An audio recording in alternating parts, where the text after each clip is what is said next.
All right, good to go. Thank you.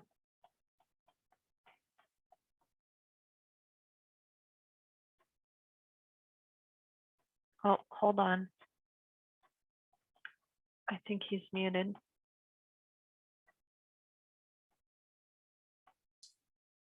That's better. Can you hear me now?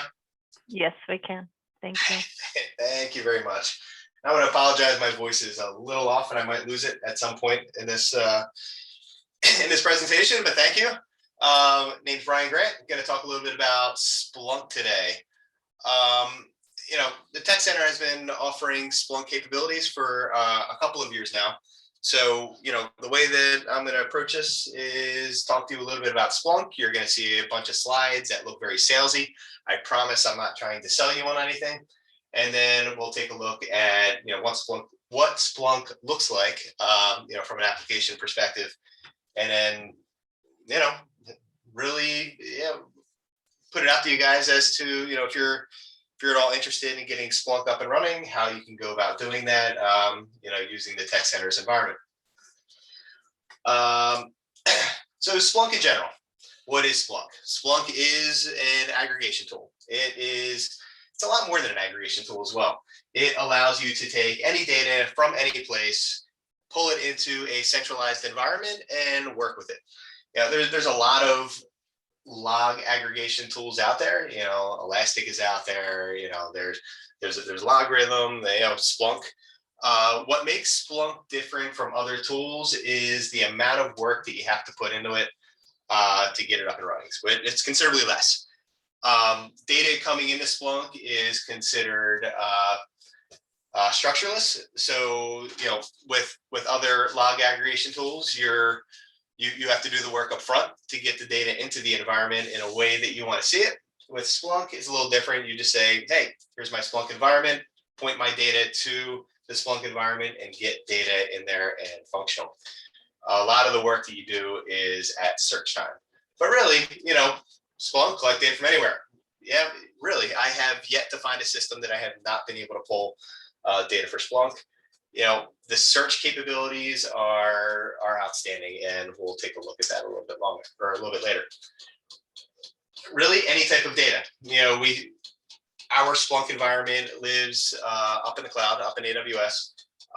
Access to it is fairly simple. Getting data from any system, from anywhere into our environment is just as easy as pointing to an endpoint, talking to Amir and his team, and getting things up and functional. But really, once you move that data up into Splunk, it's not just for a single purpose. You can use it for pretty much anything that your school organization requires, whether it's security, whether it's operations, business needs.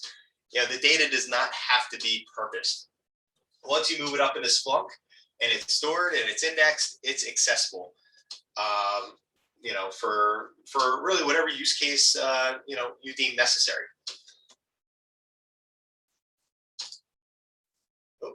Trying to move my next slide. There we go. So really, once you start with Splunk, I know you guys wouldn't have to do the install, but it is a simple install. Going from getting Splunk installed to getting data functional is quick and easy. Depending on the type of implementation that your school would need to implement in order to getting data to Splunk, they're real basic installs, whether it be Linux, whether it be Windows. It's just a simple tarball, exe, just to get your data up and functional. But just to see how the process works, like I said, you don't need to structure your data before you bring it in. So we're simply collecting data. Collecting data happens via many different methodologies, whether it be syslog, whether it be HTTP, it could just be using the universal forwarders that Splunk comes with out of the box. Once data is received into Splunk, we then index the data. So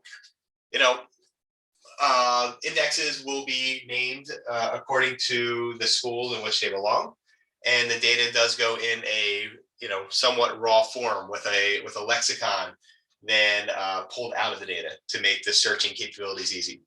Splunk doesn't use one of those common databases that are out there, like an Oracle SQL or another NoSQL type of database. It has its own proprietary indexing capabilities. Once the data is indexed, the data can easily be searched using SPL, Splunk Procedural Language, which is easy to pick up and then work with to analyze your data. And then once you're able to search your data, really the power is yours to do whatever you want with the data, whether you want to build alerts, build dashboards off of it, have emails that ship the data out. And there's also ML capabilities that you can then build on top of it. There is a machine learning toolkit that allows you to build models and build predictive analysis based off of. I'm not going to go too much into that today, but just know that the capability is there.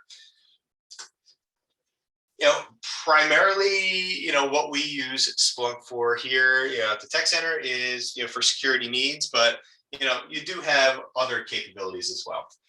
And, really why Splunk? Like I said, some of these slides are very salesy, but, they're worth showing. Really why, you can take a look at all of your data pretty easily and in its raw form. And also with being able to view your data in its raw form, you also can extract, enhance your queries off of that data in order to build calculations and analysis. The Splunk portfolio, it's kind of important to understand what makes up Splunk.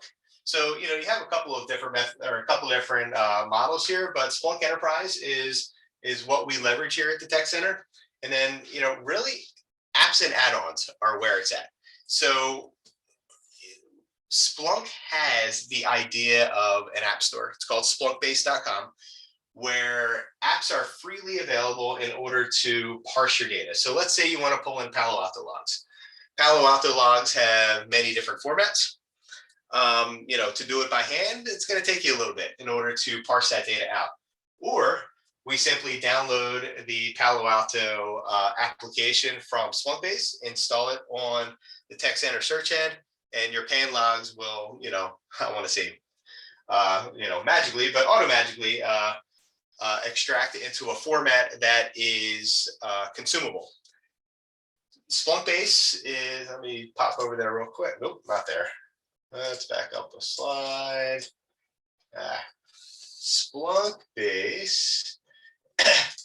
If you go to splunkbase.splunk.com, it's an easily searchable type of website. If you want to take a look at the different apps that are available, you can just type in the search bar above. Palo Alto, what I was just using as an example, they have a couple of different type of apps that are available. One that does the extraction, another one that builds dashboards for you out of the box. So what Splunkbase tries to do for you is make your experience with Splunk quick and easy, so that you're getting benefit from the product, almost from day one. So being able to pull the data in, continuing with my Palo example, data comes in from Palo Alto with the add-on installed, data is automatically parsed.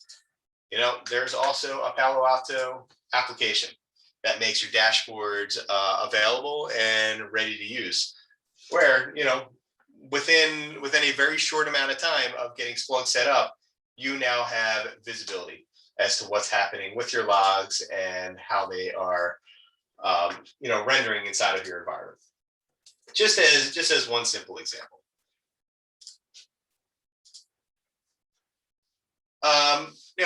Splunk is not just for security use cases like we use at the Tech Center. There are also operational use cases that are very prevalent. IT operations is kind of where Splunk started, and pulling in metrics, pulling in all the different capabilities or KPIs that you can get from your individual applications, your infrastructure, and having a single pane of glass to make that data visible. Also with being able to research and looking back in the past to see what your trends look like, and pretty much everything of the sort. Building dashboards off of that data, simple, easy.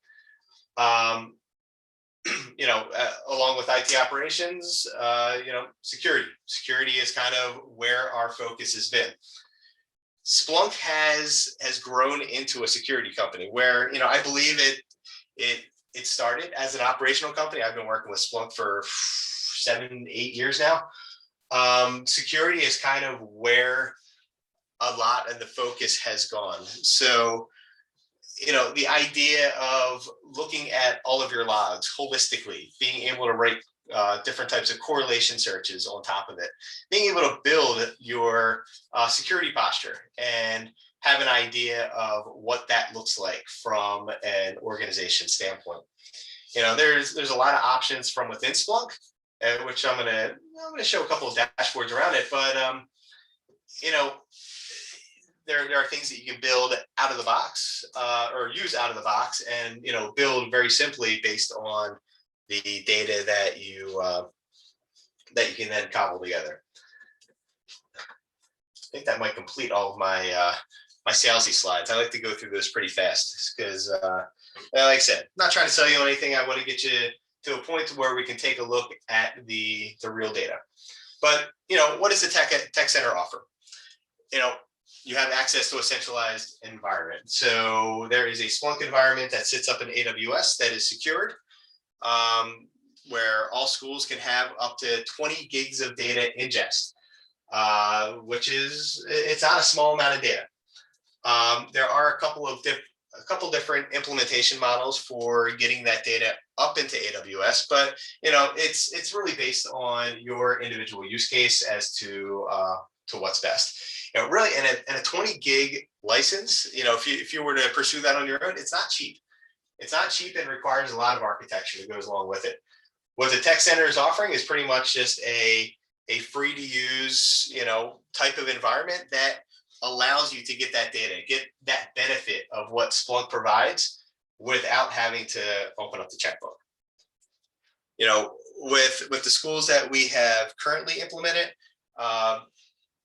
really the only requirement has been a localized server to forward data up into our environment. Until recently, we developed a model that server might not even be necessary anymore, depending on your use case.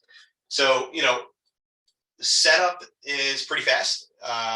We can usually do it in a half hour, 1 hour meeting, and get you guys up and running in a really in a GIFs, just to get you guys up and functional. But with that, I'm gonna go one more slide before I bring you over to the environment. But if you guys have any questions as to what the tech center offers and how to get started, just reach out to the email address that was presented earlier. I think it was Omer's address, and we'll get some answers over to you guys. As far as some dashboards of what's available, so security dashboards. So out of the box, Splunk Splunk data, works for the most part, extracts a lot of information out of your data, and can become actionable with very little effort. So, what we're looking at right here are the InfoSec dashboards, which I'm gonna pivot and just bring up a live version of it. So the InfoSec dashboards gives you a very clean view into what your security posture looks like. Now, does some work go into this? Yes.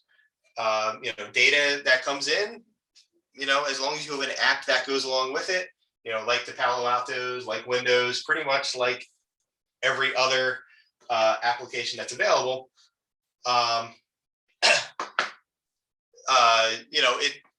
it conforms the data into something that's called the Common Information Model, which is a single language that Splunk and security speak inside of the environment. Now, do you have to build that out on your own? No. A lot of the apps do that, and build out the Common Information Model structure so that you can then have visibility in your apps. But looking at this app, it gives you a lot of the bits of information that a lot of SIMs could possibly do for you. So, just with some fairly basic data. So if we're looking at the different types of data that are in here, this is just a straight up demo environment. So inside here, we see some AWS data, some Checkpoint VPN data, Oracle, PANs, etc. These are the different source types that the data comes in as, and this data is now being rendered into the common information model, which makes these dashboards light up. So looking at our security posture, intrusion events, you can have continuous monitoring, understand what's happening with Windows, authentications, etc. The visibility really becomes quite impressive with just a really few key data points. Windows logs, which I'm assuming most of you guys have plenty.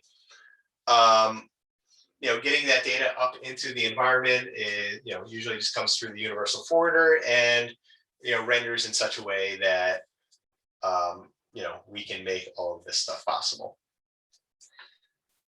Continuing going through here, you see all the different types of visibility that you can see from within the InfoSec app.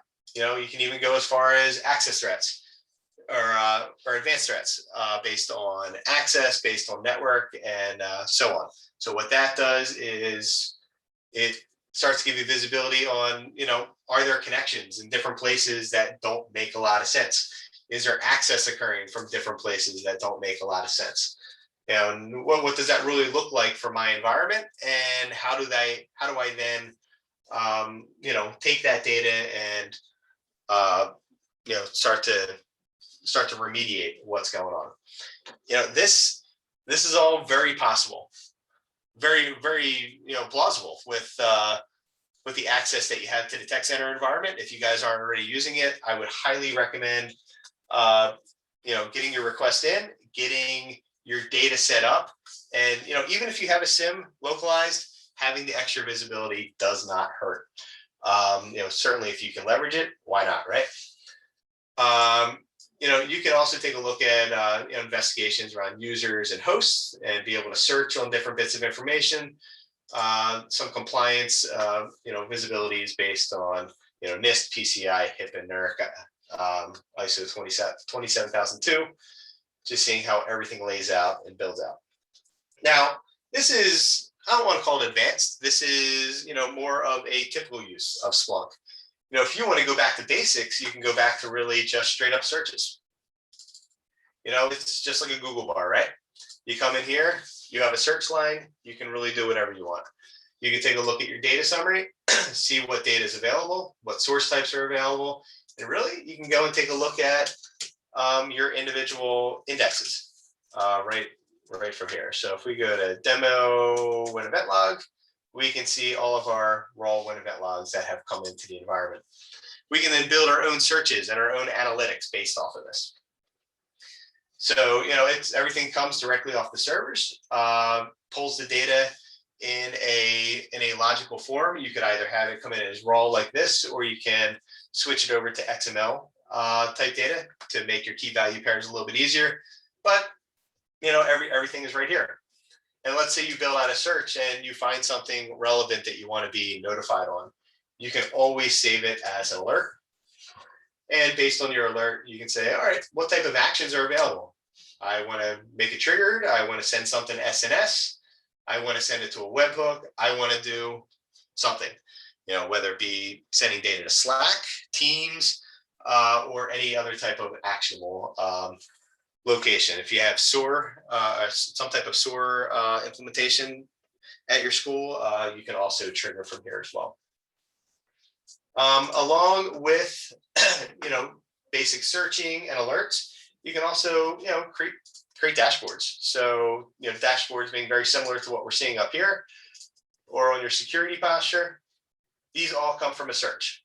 So if you go here and you want to say, all right, I'm interested in what's happening under the covers, I can edit my dashboard, take out a search, and reverse engineer. So let's say I start with a search.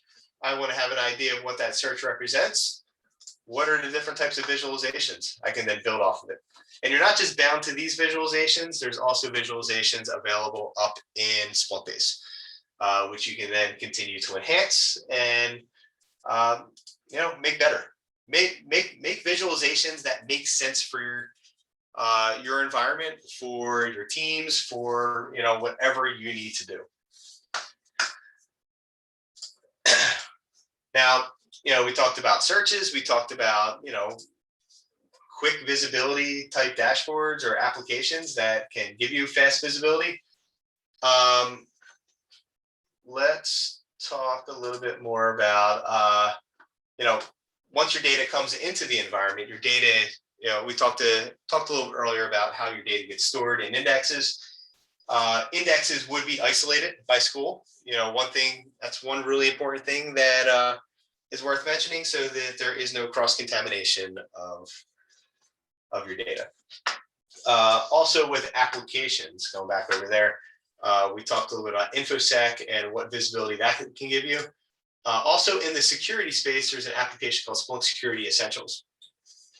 Splunk Security Essentials helps you through your, we'll call it your security journey of, what you want to do with security in your organization or within your environment. So within here, you can take a look at all the security content that is available, all the different searches, all the different correlation searches.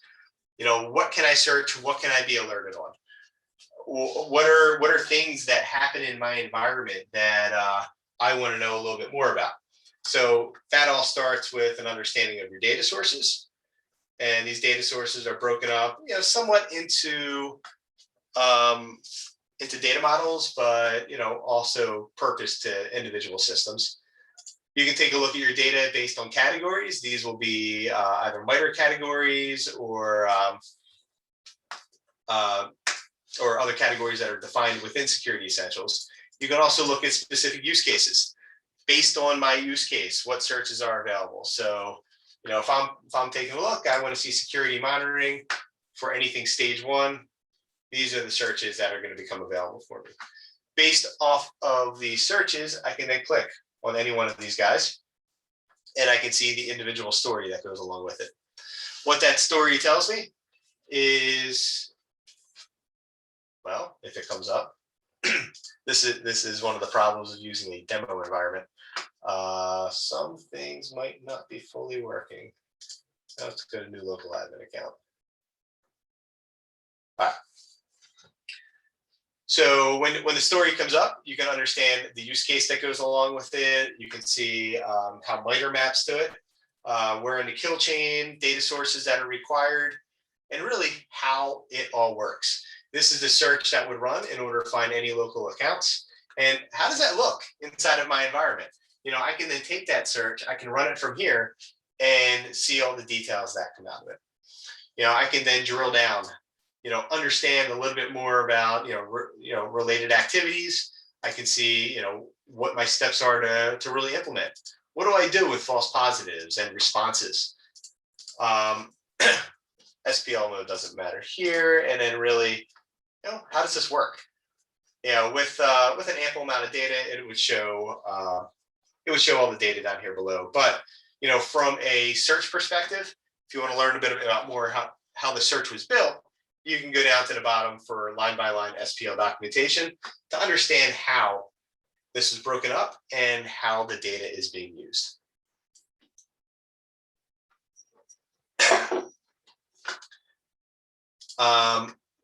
And this is for a lot of different use cases. Then you can then leverage this, and another way that you can use Security Essentials, which is available inside of the Tech Center Search Ed.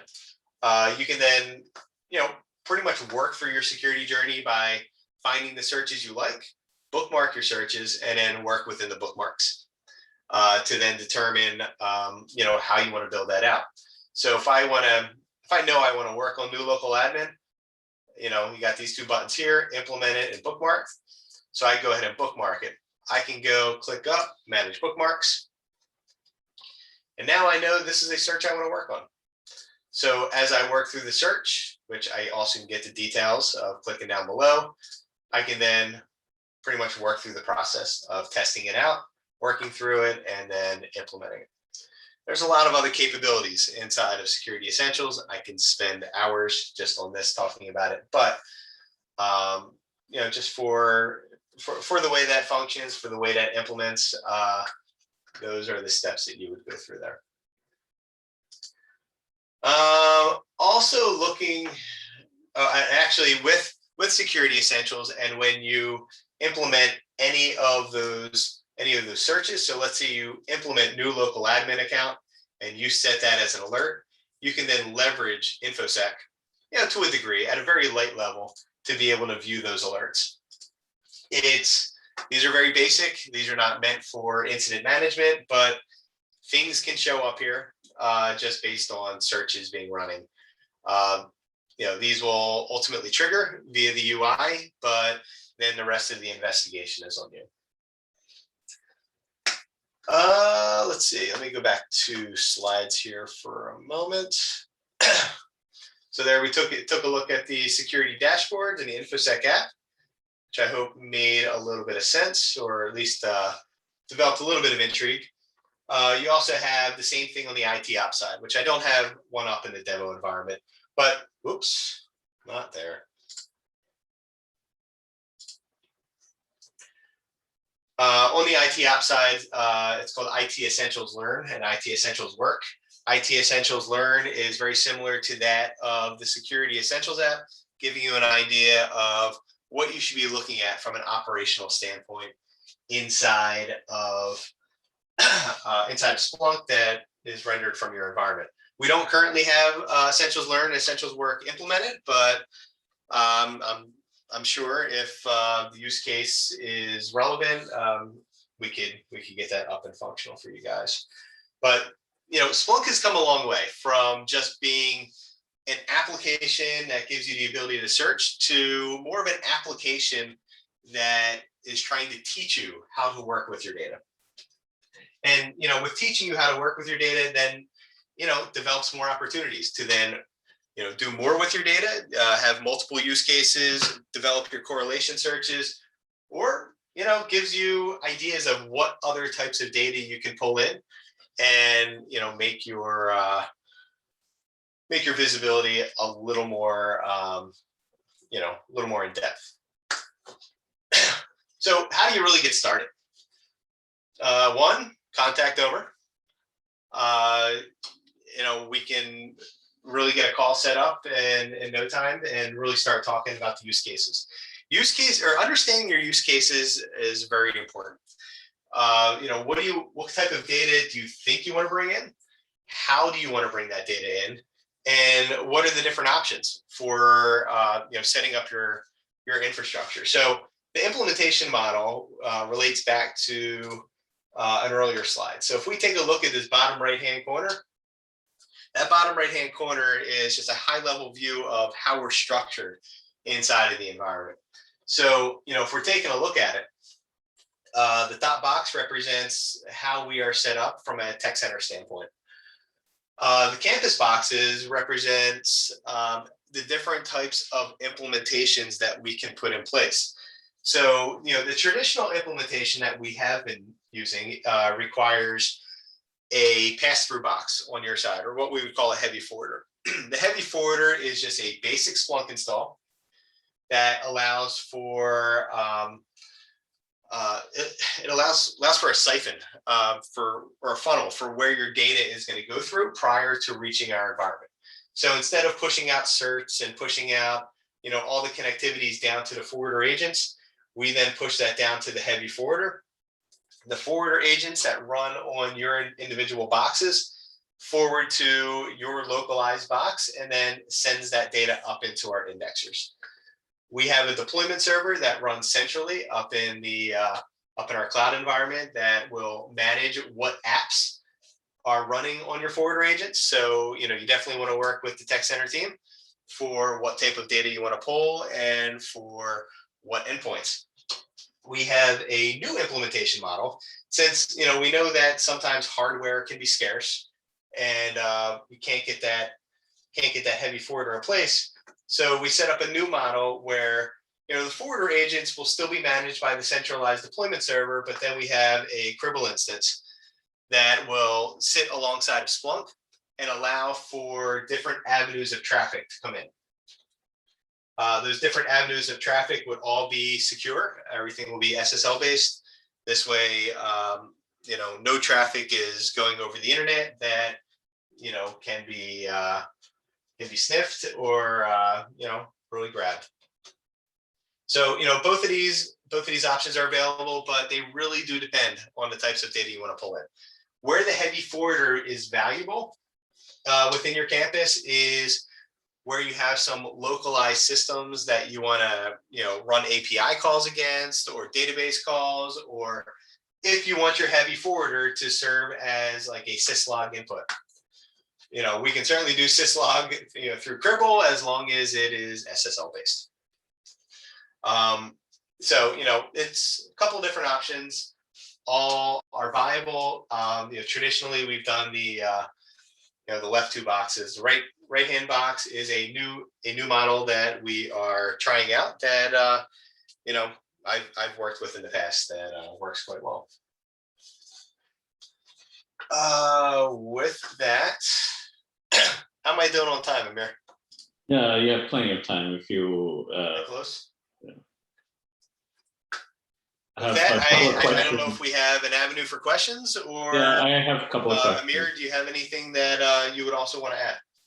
There's a couple of questions if you would like to answer them that we received. What type of data is allowed?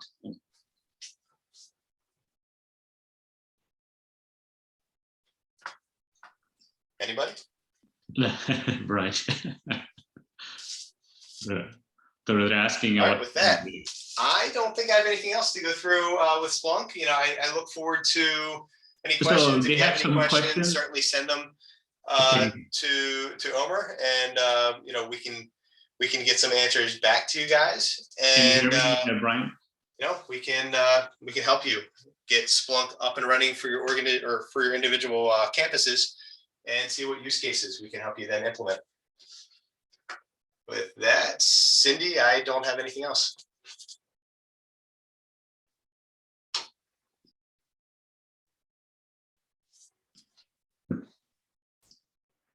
Okay, thank you. We'll go ahead and stop Can you the hear recording. me? Can you hear me, Cindy?